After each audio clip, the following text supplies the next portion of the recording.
Order, order. Hello and welcome to Reporters Without Orders, a podcast where we talk about what made news, what didn't, and some things that absolutely shouldn't have.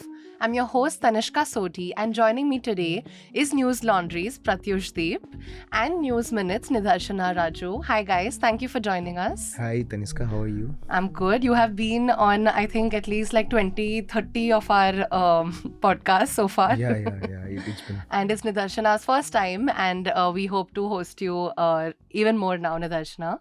So, Pratyush has done a deep dive report this week into Himanta Biswa Sarma's journey with Pride East, a media group. And Nidharshana's story of the week, meanwhile, is about an intercaste love story in Chennai that ended in a cold blooded caste killing. Pratyush, let's start with your story. I have been seeing you working on this for, I think, months now. I mean, at least the idea first came months ago.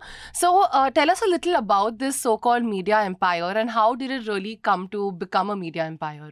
So basically, Himanta Biswa Sarma is quite popular nowadays, like in at least in the national level. Yeah. After he became the chief minister, and even before when he joined BJP because of his comments and the statements that he made. So, but for the people like us who have grown up in Assam, we have seen him for a quite long time, and the Pride East, the media house, which is officially owned by his wife, has been on the news for a long time. So so it has always been a curiosity for me to dive deep into its this organization and how they have started it, what are the business, you can say, Right. the propaganda and how they work basically. Right. So this story is one of the such attempts to know more about Himanta Biswa Sarma, because I when I was working on the story, even though it was officially owned by his wife, the more people I speak with, the more I try to dig out the details of the company. It seemed to me like if going with the journey of Himanta Biswa Sarma himself. So that's how. Okay. And what is Pride East and what are the newspapers, media houses, So TV channels under it? Pride is started with a new channel called Newslife. So I remember when I was in the school. So Assam used to have only one news channel that is called Any TV, Northeast TV, and it was owned by a former Congress leader Matang Singh. So I remember when Congress won for the second time, the new news channel came. This was a news for the state because Assam used to have only one channel, and this is a new channel called News Live. And from the starting, we have seen how it used to work as an unofficial kind of a channel for the Congress. Right. So it was started when Himanta was with the Congress. With the Congress, he was a powerful cabinet minister in the Congress government.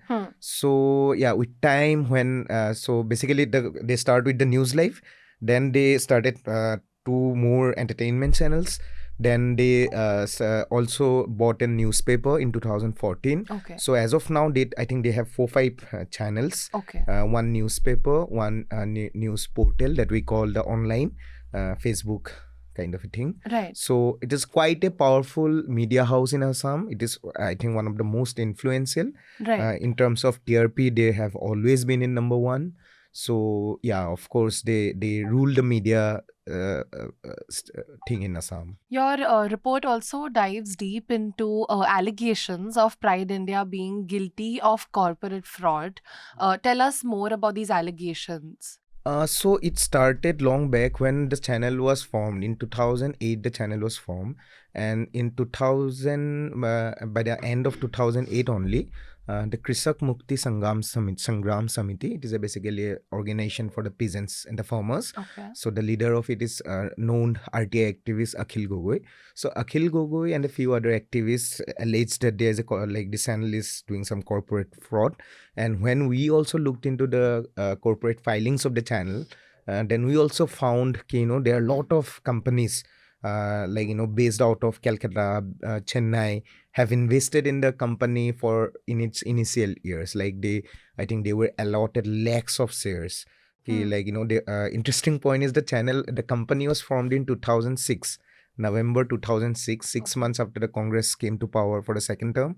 And since then, it has done nothing till January 2008. And meanwhile, you will see a lot of companies invested, allotted shares into Pride's the channel. And eventually, when 2008, Riniki Bhuya Sarma became the CMD, managing director of the channel.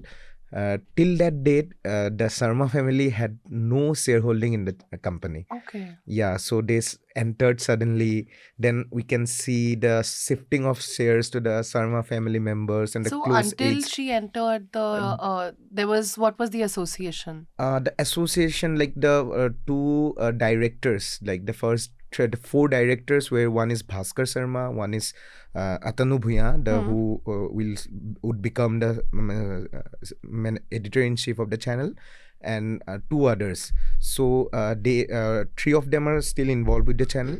Ghanshyam Talukdar is, I don't know, but I think two or three of them, the initial directors of the company, are still involved with the company. But the editor in chief Atanu Bhuya left the channel in 2014 or around that time. So yeah, so it was like nobody knows what the company did from 2006 November till the January 2008. And why is that an issue? That's not an issue. Like, it is just a point. You have formed a company, and it will, after 1.5 years, it is going to be one of the biggest channel in the Northeast. Yeah. So, and during that time when they were not doing any, they were not doing anything, were but at the same time, investing. investment was going Right. on. In 2007, you can see lakhs of shares allotted to some companies, and even allegations are there that one of the company which is based in Chennai had the same directors who were directors of the Prides. So there were allegations of corporate fraud, money laundering kind of things at that point. So the channel is controversial from the day one, and in fact, some of the initial shareholders of the company were alleged to be the associate of Himanta Biswa Sarma, some Sulfa, like surrendered Ulfa militants. Like this kind of allegations were there since the beginning of the channel. Okay. And your story also traces the intertwined journey of Himanta's News Live channel and the former Chief Minister of Assam, Tarun Gogoi. So one of the interesting thing that I learned from one of the former employees is that, in one of the event organized by the Prideist in his initial years, Tarun Gogoi told the employees of the Prideist that it is not a normal baby, it is a cesarean baby. So he was saying ki it basically Gogoi indicated ki how the government involved in its licensing, because at that point it used to work as an unofficial spokesperson of the Congress party. You will see only positive news about the Congress and all.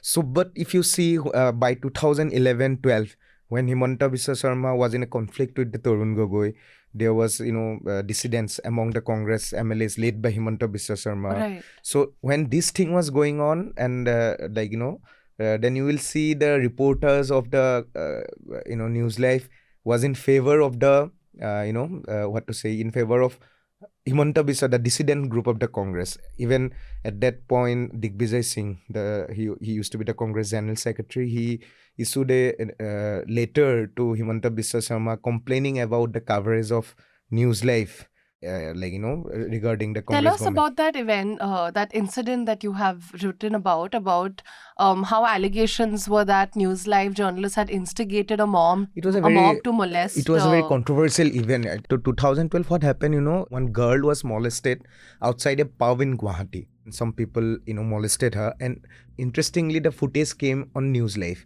about that molestation. And so News Lab telecasted the video. It's after the event, the same Akhil Gogoi, the activist, he produced some other material showing the internal, like the main raw footage of the event, where one can heard the reporter of the News Lab was instigating the mob to do it. कि इसको वो करो मतलब Seriously? It was a very, like, I think it was in the national it like got national attention for the same. So when this incident happened, and Tarun Gogoi was criticized for lack of women's safety and all those things, then also News Live was cornered over his journalistic ethics. Then what happened, then there was pressure built on Himanta Biswa Sarma as well. So what happened, the editor-in-chief of the News Live, Atanu Bhuya, resigned from the channel, and resign from the channel. And he said ki, he's resigning because of this reason. And he was obviously, the probe was like, I think the CI matter was referred to CID at that time, or police. So he was saying ki, like, basically the conflict between Himanta Biswa Sarma and Tarun Gogoi was also impacted the news life, because Himanta Biswa Sarma, so people told me, didn't want the Tarun Gogoi to give this as an opportunity to corner him. Right. So that's how it unfold, what politics and journalism. So we will discuss Pratyush's report in greater detail, but let's also discuss Nidharshana's report now. So her story is headlined "An Intercaste Love Story in Chennai Ends in Cold-Blooded Caste Killing." So just for background, it's about a 19-year-old Sharmila from Chennai who lost her husband Praveen to a caste killing on February 24th of this year. The 22-year-old man belonging to the Pariyar caste, classified as scheduled caste, was murdered by Sharmila's elder brother Dinesh and 4 other men, most of them caste Hindus. Nidharshana has done a deep dive report on this, and there are also videos that I have seen on News Minute where you have gone on the spot and you've been speaking to the family. But the most interesting point, or maybe interesting is not the right word, but the victim's family has alleged negligence despite the fact that arrests have been made, but they have said that the murder could have been prevented. Can you tell us more about that and why they think so? Sure. So basically, both Sharmila and Praveen had eloped in October last year. And after they had eloped, they were actually hiding out for a few days. And then when they came to the police station, they say that, Sharmila's parents, including her eldest brother, who's Naresh, and her father, Durai Kumar, were at the police station. And after, these initial talks wherein the police was asking Sharmila, would you like to go back to your parents? And the parents were asking her to come back to them. And she denied. She said she does not want to go with her parents. She tells us that her eldest brother, Naresh, had actually threatened to kill her. He said things like, I will pay 3 lakhs to a hitman and I will come out within a year and you would not know anything. You would not find out anything. Nobody would know anything. So she was threatened that way, she says, in the police station, after which she's approached one of the police officers who she's not able to identify. But she says she went up to the police officer and said, can you please take a written complaint? I want to file a complaint because they're threatening me and there's threat to both of our lives. But she says that the police officer said it's more than enough that both you and your parents have submitted in writing that you don't have anything to do with each other, and those letters would hold good. So that is what she was told, she says, and because of which, she says if that complaint had maybe been taken and if the police had given her protection, then 22-year-old Praveen would actually be alive today. She believes that. Right. So only the parents and she had to write or give it in signing. I mean, they did not require the other family members to write. That No, it seems was like a only loophole, honestly, that can be exploited, and as we see now, was exploited. And so this caste killings are, of course, predominantly reported in southern Tamil Nadu. But your story mentions that Praveen's murder is said to be one of the first cases of caste killings in Chennai in recent times. Can you tell us more about that and what the data says? Sure. So as you mentioned, we hear about caste killing a lot from southern Tamil Nadu, especially from Tirunelveli and Thoothukudi, because these are 2 districts where activists who are working towards Dalit rights have been asking continuously for these districts to be declared as, caste atrocity prone districts. So we don't really hear a lot about caste killings from Chennai, and that is also backed with data from the National Crime Records Bureau. Like the NCRB says that in the years 2017, 2019, and 2022, there have not been any records of caste killing. But also the catch here is that we don't have records for 2020, 2021, the 2 COVID years, and we don't have records of 2023. But when I was on the ground, when I was speaking to Tindame Oripa, which is Untouchability Eradication Front, and other caste annihilation groups who work in Chennai, who've been working in Chennai extensively in the last 20 years, many of them tell me that they've actually never heard of a caste crime having happened in Chennai. They usually travel outside of Chennai to go, to report from the ground, to record the caste killings, to take, bites from the victims and all of that. They maintain a record, and there is no record of a caste killing from Chennai is what they tell us too. But and also for the years before 2017, there is no data that is available from the NCRB, which is why we don't know. Okay. But do a lot of caste killings do they sometimes go unreported, or do they get classified into other categories? Is that something that So I'm happens? sure there are a lot of caste crimes that Right. happen against the Dalit community, Right. but they don't go up to the extent of murder. I think that's the only Difference. contention here. Yeah. And why has this particular crime shaken up the local community a lot? I mean, like your report detailed on that. Can you tell us? Yes. So like I said, we've never really heard of caste killing, and that too, this was a very gory, very brutal murder that has taken place, and it's happened right on a main road where there are a lot of it's a place where one of the places where you can see the nightlife of Chennai as such. What So it's area is happened. this? Yeah, it's happened in Pallikarnai. It's a Okay. locality in Chennai. Okay. So that's where that's where both of them have been born and brought up as well, both Praveen and Sharmila. So it's happened outside this private bar in Chennai, not exactly close to the private bar. The incident has happened around 100 meters away from the Right. private bar, but that is the location where it has happened. And that is actually what has startled a lot of people, because these are places where a lot of people are always present. The roads are always busy. Yeah. And to know that something like this has happened around 9:30 in the evening is quite scary. And to know that the way he was murdered, the way he was brutally murdered with sickles and knives, and it was very gory. The details of the crime are very gory, and that is actually the reason, one of the main reasons why this is actually shook up the entire city. Of course. And was Sharmila present with him at the time, or was he alone at the time? No, he was actually alone at the time. There was actually an elaborate plan that was sketched out by the 5 men who have been arrested by the police. So how that transpired is that they have been trying to get him. So after the marriage, after Praveen and Sharmila got married, they actually were staying in different parts of the city. They were hiding out. They did not want to come back home because they knew that such threats were already given out to their families as well. So Praveen and Sharmila were first hiding out in a place called Mahindra City, then in Nedungundram. And when they were residing in Nedungundram, one of Dinesh's friends, Dinesh is one of the accused, he's the second brother of Sharmila. One of his friends called him up and said, you are hiding like a little girl, you should come back. You don't have it in you to come back and live where you actually should be living, such constantly, repeatedly, he was being called, he was being harassed by these people. And then he decides to come back. And after he comes back, also, there's an elaborate plan. They planted one of their friends in Praveen's group. They made sure that he isolated Praveen from every other friend of his. This has happened over a span of 2 to 3 months. And then they finally called him to the spot on the day, that is on February 24th, and they executed the murder. Oh God, this is really very bone chilling. Yeah.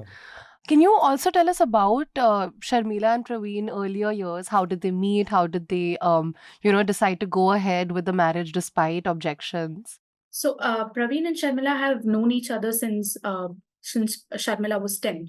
So they've known each other because they live in the same locality. Right. The Sharmila's house is like 2 kilometers away from Praveen. So they often walk together, and the both of them they also studied in the same school for 2 years. So they've known each other from a very young age. And I think their relationship started at the age of when Praveen was I think 13, 14 years old. That is when their relationship is said to have started. But in between, somewhere around 2018, 2019, when the parents of both Sharmila and Praveen found out, they warned them. They said that you should not get involved in a relationship, should not get involved with each other at this age, you're very young and all of that. So they actually, Sharmila tells me that she wasn't talking to Praveen for a year or two. That was between 2018, 2019. She was not talking to him at all. But eventually they came back. They started talking after she finished school. They again got back in touch, and they got back into a relationship, and they were together. And when the parents found out last year, Sharmila's parents, when they found out last year, they started looking for other bridegrooms. They wanted to have her married off to somebody else because they did not want her to get married to Praveen. So that is actually the reason why that actually forced the two of them to elope and get married, because they were very afraid that she would be married off to somebody else. Right. And are there shelter homes in Chennai for intercaste marriages, couples who, safe homes actually, which I think is something that happens in some parts of the country, but I'm not sure if it's implemented everywhere. I'm not sure, actually. I would have to check. Okay. It's actually quite a good point that you brought up, but I've not actually heard of any of them in Right. Chennai, because even when the scheduled caste, the national the National Commission for Scheduled Caste, Right, regional NCSC, had director. come, Yeah. they had also suggested that, practically it's impossible to prevent such crimes. And it's quite shocking that, something like this has happened in Chennai. And even they were suggesting that they should have been hiding out a bit longer. They should not have, if they had not fallen prey to such calls, they would have actually been safe today. Right, that is the point I wanted to come to, where the National Commission for Scheduled Castes, the regional director, told Praveen's family that they should have been more cautious. In what context did he mean that? And just it's a little jarring to hear that in such a time. Yes, it was very jarring for me as well. It was actually the first thing that he uttered when he got out of the car, and the first thing that he told the family. Although it came from a place of, a very practical, I think it is a very practical solution. Like there's absolutely nothing we are able to do. We're not able to stop such crimes. So maybe you could have been careful. Maybe that's how he meant it, but it felt extremely insensitive because it's the first thing that he said the minute he got out. And it actually, for me, it amounted to victim blaming. But the parents didn't think that. They Yeah. thought that he was being practical, he was being logical. So they, did not. But yeah, I definitely thought that it was victim blaming the minute they got out of that Yeah. car. That's the first thing they told the parents. And has Praveen's family, were they supportive of the marriage, of their relationship throughout, or what was the situation there? Yes, actually, it was Praveen's parents who've been supportive of the marriage. Okay. They were the people who were hiding both Praveen and Sharmila at their relatives' house Okay. across Chennai over different periods of times. And even now, it's actually the parents who are paying her fees because Sharmila is only 19 and she's now in her final year of her undergraduation. So her parents are, Praveen's parents are actually paying for her education, and they're making sure that she's not discontinuing her education. And Nidharshana, the photos on the Newslaundry and News Minute stories that you have clicked, the descriptions of just how Sharmila was wearing his shirt, clinging to the casket. I mean, they're very elaborate and very descriptive, and I can't imagine what it was like for you to be there, making notes of these things and reporting on it. Can you tell us about your experience on reporting on this, and for how long were you on ground, and how did you manage to really file consecutive detailed reports on this? Right. So I actually went to their house the day I found out that is on Sunday. It was a Sunday when we heard of the murder. It was actually very, very heartbreaking to be there. It was extremely difficult to even approach the family, of course, and there was no way we could even approach the family or talk to them. They were in no state to talk. They were absolutely devastated, and it broke my heart to actually be there every day to see them going through this process of grief. And it felt very personal as well in many places when I saw so many of his friends, young girls, young children coming, who apparently he plays with young children every day outside. He plays hide and seek with all the neighboring kids, and all of them were crying their hearts out. It was absolutely, it was heartbreaking. That's all it was. And it was very difficult to even speak to them. I had to give them a lot of time. I had to make sure that they were okay with talking about this to media. It was quite the process, but also a very heartbreaking process at that. You think, has it been given enough coverage as a news story? Is it being covered ethically? Because I know in northern India, whenever things like this happen, if it does get covered, it's covered in the slant is very visible. It's not really covered in a way that does justice to all the castes and all the families and the victim, of course. So wanted to understand what the situation is like down south. I think they have covered it, but they haven't been persistent, is what is my observation at that. Because I did not see people coming every day. I did not see people giving. That again comes down to sensitivity as well. They did not really give the family any time to process what had happened to them. They obviously were waiting to just get their bites and get footages of the family members and that of the the funeral procession.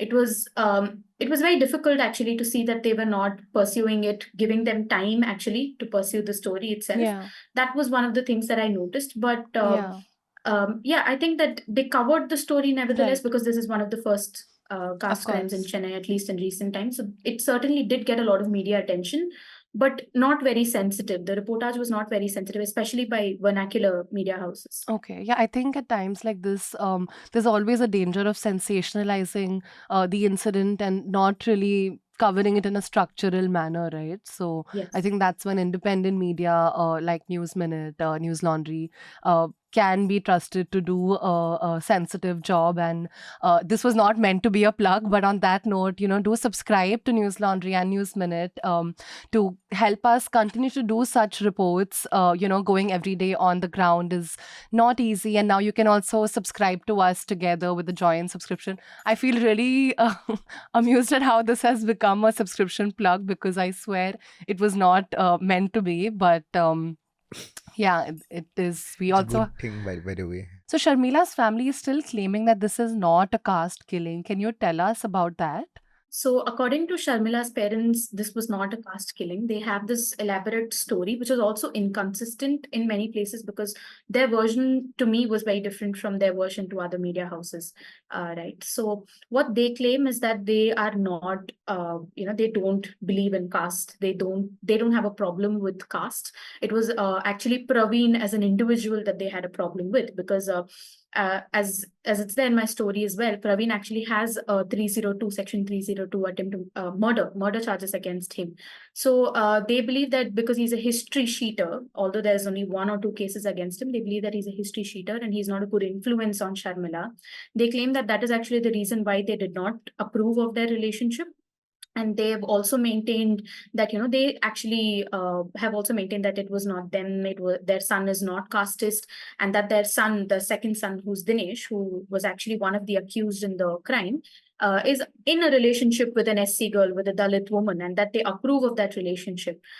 So these are the reasons that they have been giving, but it has largely been inconsistent because they have said very different stories to other media houses. They told me that Dinesh called them at 9 o'clock and they knew of the incident having taken place. He cried to them on the call and then, abruptly cut the call and then they couldn't reach him. But they told other media houses that we did not know that such and such things had happened and that we only found out when the police told us the next morning. So there are a lot of such inconsistencies in what they have been claiming. So but yeah, this is what they maintain. They maintain that they are not casteist and that they have not indulged in that. Their son didn't have anything to do with this. Right. And the 4 accused who have been arrested, did they all confess immediately? And did they admit to this being a caste-related crime, or what was their reason, in their words, for the crime? So 2 of the accused have actually said that they are friends of the guy who was murdered, the charges that Praveen has against him. So 2 of them say that they belong to the other gang, and that they showed up here. None of them have actually admitted to the whole murder having been their idea, but there's CCTV footage to show that these are the people who've been involved in the killing, to show that these are the people who murdered Praveen. And Dinesh's story is completely different. He says that he was just called there. According to the police, Dinesh told the police that he just happened to be there and he was not carrying any weapons. But we don't have complete information from the police. They've not completely disclosed what each and every person's statements were. And they're saying that they're still investigating this from all angles and that we'll find out shortly. Okay. And Nidharshana, is there anything else you'd like to add about the story, or if you can tell us more about Sharmila and Praveen, who they were and are as individuals, that would be great. Sure. I don't know who Praveen was as an individual because I never got to interact with him. Sadly, it was very heartbreaking to learn of his death and to be there throughout the funeral. But what I gathered from Sharmila was that she's a very brave woman. She's 19. She's so brave. She's she's actually standing up against her parents, despite knowing that her parents actually have some sort of political backing. That is something that is also there in my copy. She says that her father belongs to the DMK and that he's there in the construction wing in Sholinganallur. And when I went to their house as well, I spotted these, pictures with MPs and, with a lot of famous politicians that her father has had clicked over the years. So I think that she's very brave to actually be taking on her parents the way she is, despite knowing that she's actually helpless. She doesn't have any support. She doesn't have any, backing. It's just Praveen's parents and his family who is taking care of her. But she's actually very strongly she's going against her parents. I mean, And at I think 19 to do that is really, really not easy at all. So she's staying Yes. with Praveen's family right now. yes, she is with Praveen's family right now. Okay, sure. Thank you so much, Nidharshana. We do have a last segment to that we'll need you to contribute to, but before that, I just want to come back to Pratyush's story because I still had some questions, such as tell us about Riniki Bhuyan's Sharma's involvement in Pride India, because I know you initially thought of the story as looking at her media empire, and like you said, as you reported, you realized, Himanta's contributions were perhaps far more. So tell us about her involvement, how she got involved, what role she plays in all the different, channels and newspapers. Like, if you see the official papers, or if you see from the official line of the channel, she looks after the management, and Okay. she was the CMD, I think, from January 2008 onwards until now. So what to say, like, when I spoke to the old employees of the channel and who was involved with the channel since the beginning, they told me one thing ki, it was Himanta Biswa Sarma who is actually the brain behind the channel. So they told me ki how Himanta used to visit the employees when they were undergoing training under some media group in Delhi, Right. like in Guwahati only. Right. They were called from Delhi, some media guru or some groups. So they were given detailed training how to do television media, because most of them were from the newspapers. So they were undergoing 3 months long training, and Himanta used to visit them at night. And Himanta used to, in initial years, he was quite involved with the Right. channel. And now? Now they were telling he's quite busy, so he doesn't look after the things. I think now Riniki Bhuya Sarma plays Okay. bigger role than Right. the earlier. But people are very hesitant to speak exact things about the the role played by the husband and wife, because I got to know from the employees that when Himanta Biswa Sarma was had resigned from the ministry, he didn't hold any portfolio in the Congress government at that time, and it was the peak of his conflict with the Tarun Gogoi, the chief minister. So at that point, he used to visit the channel regularly at in the evening. Okay. He used to sit with the editor in chief. That's what the gossips these employees told me. So in that way, it seems like he was quite involved till he joined BJP. Right. But later on, maybe he was quite occupied to look after the minor things. Right. But still, people say it was Himanta Biswa Sarma who actually Yeah. take the final call. Yeah, and you also spoke to the former editor-in-chief of the channel, Bhuyan, who told you that the channel was independent of Sharma's influence. Tell us more about that and whether you think that statement is factually correct. It is a self-contradictory statement. At the same time, he was telling me it is quite independent. They never tell you to do anything. But at the same time, he is telling me ki Sarma didn't need to tell him anything, because he all understands what Sarma is thinking. We already know what he wants us to Yeah, do. what, and he also telling me ki if you meet Himanta, then he will never ask you to do a story, but he will give you information, and then you have to learn ki what is the news. So these things, Okay. and he was also telling me ki Himanta Biswa Sarma is the best editor in chief. So these statements are self-contradictory. Maybe I think there is Did he inconsistencies. agree to speak to you easily? Yeah. Okay. There's no Good. problem in the regional media because people are quite friendly. And Yes. to be honest, one thing that I learned while speaking to a lot of editors in Assam, especially the regional media who are heading channels there, they are not like what we see in the national media. The media scenario is quite balanced. I'm not saying it is it is totally fine or Yeah. independent. It is there. The problems are there. Even now, I'm also working on a story where you would see one incident by the convoy of a minister was not published or not reported for 2 days. Okay. So it was incident happened in the on March 3rd, and it was reported in last Wednesday only. That too after a political party addressed a press conference, and social media also took up the issue. Okay. Then only the mainstream media take it up. So these issues are there, but Yeah. more or less, if we compare with it with the national media and what we see in the mainstream channels like Z News or any Astag and all those, it is not that bad in the Yeah. regional media. They're quite free, and I spoke to 2-3 editors, and they are quite friendly. They were Yeah. telling me a lot of things. And But I just want to ask you, when Himanta shifted from Congress to BJP, how did the, slant of his channels and newspapers change? I mean, was it like an overnight? Because, like you said, the propaganda was visible, very pro Congress. How did that become very pro BJP? They I mean, don't was it play like subtle this. or was it like.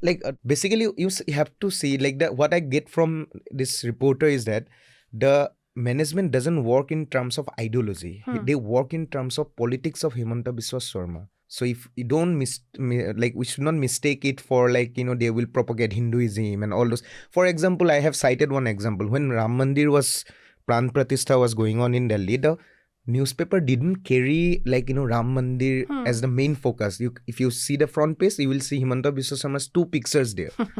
It is more about the person, rather than the ideology. Of course, but when the person is shifting from such drastic, like, Congress to BJP, so it changes overnight, right? It will. They profess what Himanta says. Right. So next day headline would be like, Himanta said this. Yeah. So it is his mouthpiece. But don't mistake it is for BJP. Of course. But is it just, the stories about him, but also other stories that, he may have some sort of stakehold in, whether it's cabinet decisions or... so everything has that slant. Yeah. Okay. Everything has his version. Okay. Like, interestingly, the newspaper carries his photo every day, at least one day. I have cited this example in the story. On January 4th, there was an accident, very tragic accident happened in Assam where 12 people had died. So that day, all newspapers carries this as the main headline. Right. No, if 12 people had died in an accident, and it was a big story there. So if you look at their newspaper, what you will see, just above the headline, they have put in news items talking about the launching of a book about COVID-19, how Himanta Biswa Sarma defeat the COVID in Assam. Right. So that's how they work. You just have to think it as a propaganda for Himanta Biswa Sarma, not for BJP. And if BJP is there, then it's fine. Right. But the main focus is on the Himanta Biswa Sarma. Got it. Very interesting. We'll get to the last part of our podcast now, where Pratyush and Nidharshana will give us recommendations. So Pratyush, let's start with you, since you are a seasoned recommender. So the book that I'm going to recommend is the book called Ulfa, The Mirage of Dawn. It is written by Rajiv Bhattacharya. So it's a very interesting book. It has lot of details, unknown stories about the insurgency in Assam. Oh wow! So in Northeast specifically, what is the role of ISI, what is the role of Bangladesh intelligence. So it is a very fascinating story, and if you were interested in the Southeast Asia politics and this insurgencies in Northeast, one should read this book, and it has very details and many unknown chapters of the dark history of Assam, like the killing of a journalist called Parag Kumar Das, who killed it, and how it was linked to the killing of a MP in Nepal. Wow. So Chota Rajans is also in the narrative there. Get the book tomorrow, I'll borrow it. Yeah, definitely. And recommend it a month later. It has a lot of stories that I think as a journalist one should read if somebody is interested to cover Northeast or have some interest in this, to know about this part of the country. For sure. Nidharshana, what about you? What would you like to recommend? Yes, I would like to recommend this story that Aparna Karthikeyan has written for People's Archive of Rural India, that is PARI. So it's actually in Tamil, but there is a translation in English. In Tamil, it's titled Kainda Karuvattu Thorilin Eeramana Pakkangal. It basically translates to the wet world of dry fish. I know it sounds very different in English, but yeah, it's very beautiful. It's actually a documentation of how there's an entire woman force in Thoothukudi, like a woman-filled workforce in Thoothukudi who work who are in the business of dry fish. It documents everything from their little folk songs to how skillfully they cut the fish, and how they're struggling with climate crisis, with problems like overfishing, and how they are coming up with ways to cope with that, their financial stress and everything. I think it's a very beautifully documented, very well documented piece that everybody should read. And if it's Pari, I'm sure it has a lot of great photos to Yeah, accompany Yes, the by yeah. text Parani as Kumar. well. Yes, very beautiful It's very pictures. interesting. Pari is a very good, site. I read their stories, in the long format stories. Yeah. It's very interesting. And even the way they sort of adapt Yeah. to digital media and Hmm. the long forms They have a segment on the faces. Yeah. faces. They click photos of different communities, and it's very interesting Correct. thing. This is our way That of actually also reminds me of this photo essay thing that they've done with, sex workers. It was a very well documented. Like yeah. you can't make out who they are, but the picture is so powerful. It's also very, very beautifully documented. Okay. I hope P. Sainath is watching.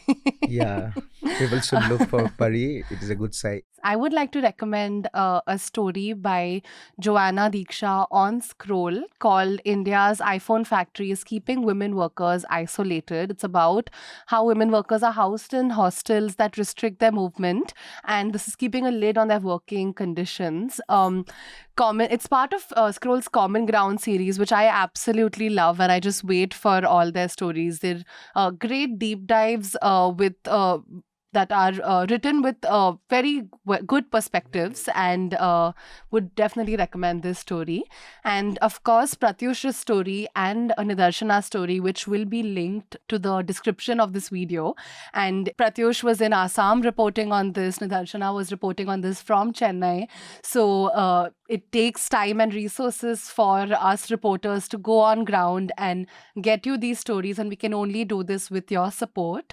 So do support Newslaundry and News Minute. The general elections are also just around the corner, and we have a joint subscription because we'll be covering this together. So do support us and help us bring you more powerful stories. And with that, this podcast is adjourned. Journalism at Newslaundry is powered by the public, because when the public pays, the public is served. Visit newslaundry.com/subscription and pick a payment plan of your choice. Pay to keep news free and independent. Your future, and indeed the future of democracy, depends on it.